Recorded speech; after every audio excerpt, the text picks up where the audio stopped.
भारत के 90s kids का बचपन कुछ अलग ही उत्साह वाला था। हर शाम का एक सूत्रीय कार्यक्रम होता था, गली क्रिकेट।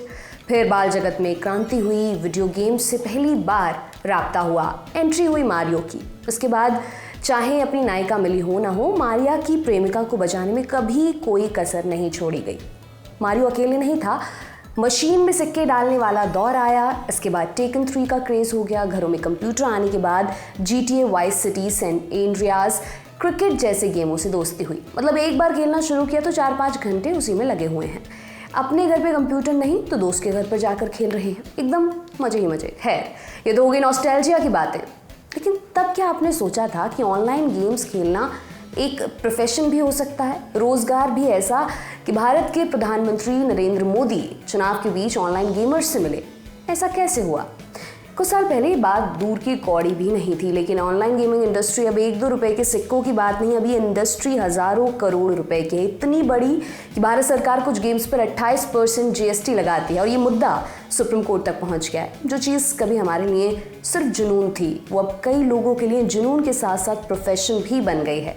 तो हमने सोचा आज आपको बताया जाए कि आखिर ये गेमिंग इंडस्ट्री पैसा कैसे कमाती है, कितनी बड़ी है ये गेमिंग इंडस्ट्री और ऑनलाइन गेमिंग शौक से बढ़कर प्रोफेशन कैसे बन गया। नमस्कार, मेरा नाम दिव्यांशी सुमराव है। आप देख रहे हैं हमारी खास सीरीज आसान भाषा में।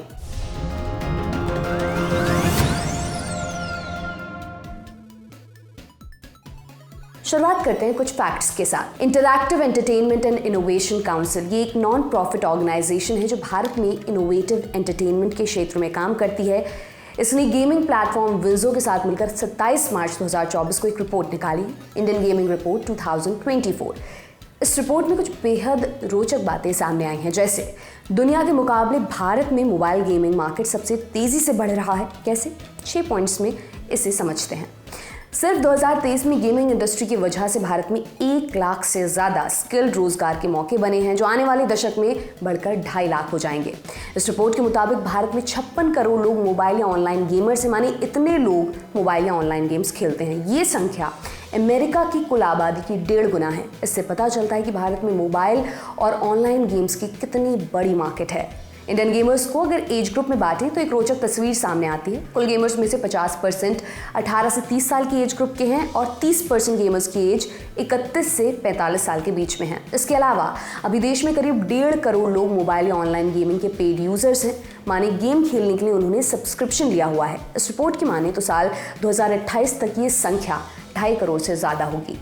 ये आंकड़े गेमिंग की एक बड़ी तस्वीर दिखाते हैं, लेकिन गेम खेलने वालों की एक और जमात है जिन्हें प्रोफेशनल गेमर्स कहा जाता है और इनकी संख्या भारत में अभी सिर्फ 500 के करीब है। ये अच्छा खासा कमाते हैं।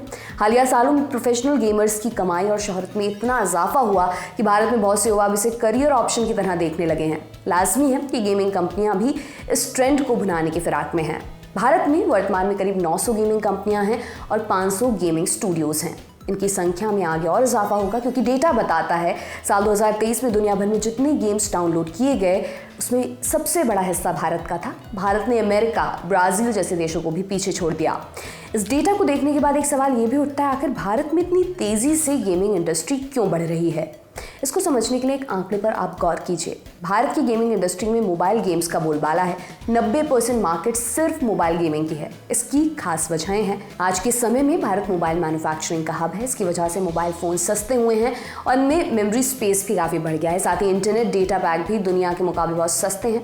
इन सब चीज़ों ने मोबाइल गेमिंग के लिए एक बेहतरीन इंफ्रास्ट्रक्चर बनाने का काम किया है, जिसके चलते गेमिंग की डिमांड में ज़बरदस्त इजाफा हुआ है। डिमांड के हिसाब से मार्केट का हाल समझने के बाद अब समझते कैसे ये डिमांड रोजगार को बढ़ावा देगी। रोजगार के कई सोर्सेज हैं, जैसे सबसे पहला गेमिंग कंपनी। इसमें कई तरीके की जॉब अपॉर्चुनिटी खुल रही हैं, जैसे coders, developers, technical support, artist और कस्टमर सपोर्ट। इकोनॉमिक टाइम्स में छपी एक रिपोर्ट के मुताबिक गेमिंग सेक्टर में ऐसे टैलेंट पूल की ज़रूरत में इन सभी जॉब प्रोफाइल्स में करीब 50 से 60 हज़ार नई नौकरियों की डिमांड बनी है। कुल मिलाकर कहें तो गेमिंग इंडस्ट्री में स्किल लेबर की डिमांड है। अब बात गेमिंग कंपनियों की। जैसा कि हमने आपको पहले बताया, करीब 56 करोड़ लोग भारत में मोबाइल या ऑनलाइन गेम्स खेलते हैं, लेकिन इसमें भी डिमांड की बहुत वैरायटी है। 18 से 30 साल के बीच के नौजवानों को कोर गेमिंग में इंटरेस्ट है, जैसे शूटिंग हो गया, एक्शन गेम्स। वहीं जो लोग 31 से 45 साल के एज ग्रुप में आते हैं, उन्हें स्ट्रैटेजी गेम्स में ज़्यादा इंटरेस्ट है। इससे गेमिंग कंपनियों को कई वैरायटी के गेम बनाने का मौका मिलता है।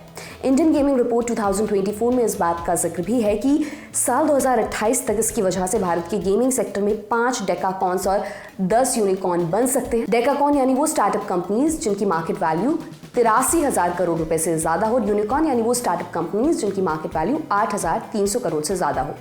अब अगला सवाल ये आता है कि गेमिंग कंपनियां आखिर पैसा कैसे कमाती हैं। इसके कई रास्ते होते हैं। एक तो हमने जाना पेड सब्सक्रिप्शन। इसके अलावा एक और तरीका भी है। अगर आप मोबाइल गेम खेलते हैं तो आपने एक और चीज़ नोटिस की होगी, गेमिंग कंपनियां अपने ऐप पर एडवर्टीजमेंट देती हैं। कभी कभी गेम को स्टार्ट करने के लिए ऐप या वीडियो देखने का ऑप्शन भी आता है। ये भी एडवर्टीजमेंट का एक तरीका है, इसके जरिए भी पैसा कमाया जाता है। एक और तरीका भी है रियल मनी गेम्स, माने वो गेम्स जिनमें असली पैसा लगता है। फिक्की और EY ने साथ मिलकर रियल मनी गेमिंग पर एक रिपोर्ट निकाली। इसके मुताबिक गेमिंग सेक्टर में होने वाली कुल कमाई का 77% हिस्सा सिर्फ रियल मनी गेम से आता है। इसके हिसाब से साल 2022 में रियल मनी गेमिंग से 13,500 करोड़ रुपए से ज़्यादा की आमदनी हुई। रिपोर्ट के हिसाब से साल 2025 तक की आमदनी 25,000 करोड़ से ज़्यादा होने वाली है। गेमिंग इंडस्ट्री एक ऐसी इंडस्ट्री है जहाँ सिर्फ प्रोड्यूसर ही नहीं बल्कि कंज्यूमर भी पैसा कमा सकता है। प्रोड्यूसर माने जिसने प्रोडक्ट बनाया है, जैसे इस केस में गेमिंग कंपनियां, ये तो पैसा कमाती ही हैं, लेकिन जो लोग इन कंपनियों के बनाए गेम्स को खेलते हैं वो भी पैसा कमा सकते हैं। इसमें यूट्यूब का एक बड़ा रोल है। कई प्रोफेशनल गेमर्स गेम खेलते हुए लाइव स्ट्रीमिंग करते हैं। यूट्यूब व्यूज से उन्हें पैसे के साथ साथ पॉपुलैरिटी भी मिलती है। इसके अलावा स्पॉन्सरशिप और टूर्नामेंट प्राइज भी कमाई के बड़े सोर्सेज हैं। नवंबर 2023 में बिजनेस टुडे में मोबाइल और ऑनलाइन गेमिंग पर एक आर्टिकल छपा। इसमें HP की एक रिपोर्ट का जिक्र है। HP ने 3000 गेमर्स का सर्वे किया। उनके सर्वे के मुताबिक इसमें से 45% गेमर्स साल के 6 से 12 लाख रुपए कमा रहे थे। अभी तक आपने गेमिंग इंडस्ट्री की इकोनॉमी को समझा, लेकिन ये खेल टेक्नोलॉजी का है। टेक्नोलॉजी है एक दो धारी तलवार, माने अगर इसके फायदे हैं तो नुकसान भी हैं। जैसे ऑनलाइन गेमिंग की वजह से मानसिक और शारीरिक स्वास्थ्य पर असर पड़ सकता है। 28 फरवरी को टाइम्स ऑफ इंडिया में खबर छपी, जिसके मुताबिक 20 साल के एक इंजीनियरिंग स्टूडेंट ने अपनी जान ले ली। वजह क्या थी? वजह थी गेमिंग का एडिक्शन। उस स्टूडेंट को रियल मनी गेम्स का एडिक्शन हो गया। गेम खेलने में वो बहुत पैसा हार गया। अब स्टूडेंट के पास खुद की कमाई हो ऐसा कम होता है। उसने लोगों से उधार लेकर गेम खेला और हार गया। पैसा लौटाने के प्रेशर के चलते उसने अपनी जान ले ली। इसके अलावा रियल मनी गेम्स से फाइनेंशियल फ्रॉड भी हो सकता है, इनकी लत लग सकती है, ऐसी आशंकाएं कई एक्सपर्ट्स ने जताई हैं। गेमिंग में कई यूट्यूबर्स को सोशल मीडिया स्टार बना दिया है। हालांकि ध्यान दें, इतना कमाने वालों की संख्या बहुत सीमित है। प्रोफेशनल गेमिंग में कुछ वैसा ही होता है जैसे म्यूजिक या स्पोर्ट्स में। चंद नाम बहुत कमाते हैं, लेकिन अधिकतर के लिए रास्ता स्ट्रगल तक ही महदूद रह जाता है। गेमिंग के खतरों से बचने के लिए सरकार क्या कर रही है? सरकार ने इस मामले में कई रेगुलेशन सुझाए हैं। एक रास्ता है टैक्सिंग का। सरकार ने ऑनलाइन गेमिंग को GST के 28% वाले स्लैब में रखा है। कई कंपनियों को टैक्स के नोटिस गए हैं। हालांकि ये कंपनियां सुप्रीम कोर्ट गई हैं। इस मामले में सुप्रीम कोर्ट के एक बेंच जिसमें CJI DY चंद्रचूड़ भी शामिल हैं, उन्होंने कहा है कि वो जुलाई के बाद इस मामले में सुनवाई करेगी। आप इस बारे में क्या सोचते हैं, कमेंट बॉक्स में जरूर बताएं। बहरहाल आज के एपिसोड में इतना ही। ये तमाम जानकारी आपके लिए लेकर आए थे हमारे साथी आकाश। देखते रहिए दी लल्लन टॉप। बहुत बहुत शुक्रिया।